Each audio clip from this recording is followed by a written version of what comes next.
அனைவருக்குமே வணக்கம்.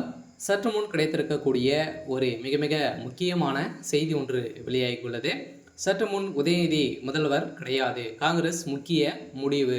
இது மாதிரி செய்திகள் பார்த்தீங்கன்னா இப்போ வெளியாயிருக்கு. ஏற்கனவே திமுகவுக்கும் காங்கிரஸுக்கும் இடையே பார்த்தீங்கன்னா கூட்டணிகள் இல்லை அப்படின்ற மாதிரி செய்திகள் பரபரப்பாக பேசப்பட்டு வருது. இப்போ பார்த்தீங்கன்னா காங்கிரஸ் உதயநிதி அவர்கள் பார்த்தீங்கன்னா முதல்வர் கிடையாது அப்படின்ற மாதிரி ஒரு தகவலும் சொல்லியிருக்காங்க. அதே மாதிரி தெரியும், அனைவருக்குமே தெரியும். இப்போ பார்த்தீங்கன்னா புதிய கட்சி தமிழக வெற்றி கழகம் விஜய் அவர்கள் ஆரம்பித்து கோலாகலமாக இருக்குது.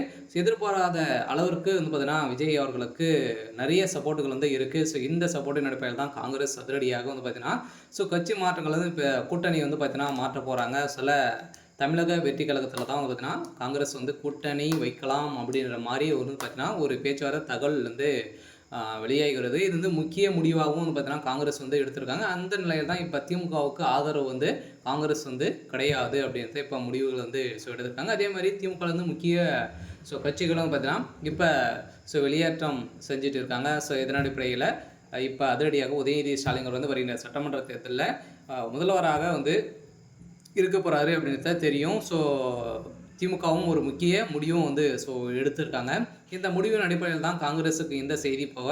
இதன் அடிப்படையில் உதயநிதி முதல்வராக அறிவிக்கப்பட்டால் திமுகவில் கூட்டணி கிடையாது அப்படின்றத ராகுல் காந்தி சிட்டாக சொல்லியிருக்காரு.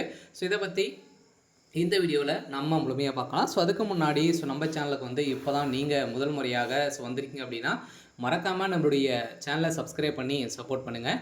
வாங்க வீடியோக்குள்ளே போகலாம்.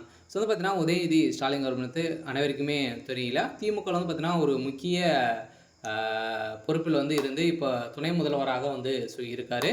இருந்தாலுமே துணை முதல்வராக இருக்கும்போதே பார்த்தீங்கன்னா அவர் அவருடைய வாய்க்கொழுப்பால் பார்த்தீங்கன்னா ஏற்கனவே அனைவருக்குமே தெரியும், இந்து மக்களை அனைவருமே பார்த்தீங்கன்னா அவப்பேரை ஏற்படுத்தும் விதத்தில் பேசி வந்த நிலையில் இவருக்கு எக்கச்சக்கமான வழக்குகள் இருக்குது. இந்த வழக்கின் அடிப்படையில் இவர் முதல்வராக வேட்பாளராக அறிவிக்கப்பட்டால் பார்த்தீங்கன்னா திமுக அனைவருக்குமே தெரியும், மக்களுக்கு தெரியும் இல்லையா, அவர் மிகப்பெரிய ஊழல், அதே மாதிரி நிறைய விஷயத்தில் பார்த்தீங்கன்னா பெண்களை அவப்பேருக்கு ஏற்பட்டு இவருடைய பேர்கள் அடிப்பட்டு இருக்குது.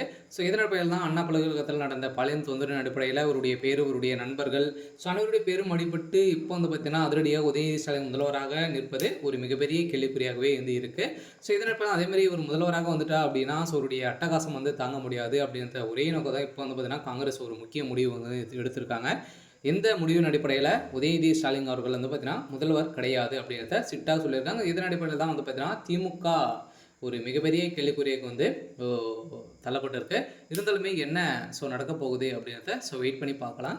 இது மாதிரி செய்திகளை தெரிஞ்சுக்கணும் அப்படின்னா மறக்காமல் நம்மளுடைய சேனலை சப்ஸ்கிரைப் பண்ணி சப்போர்ட் பண்ணுங்கள். தேங்க்யூ.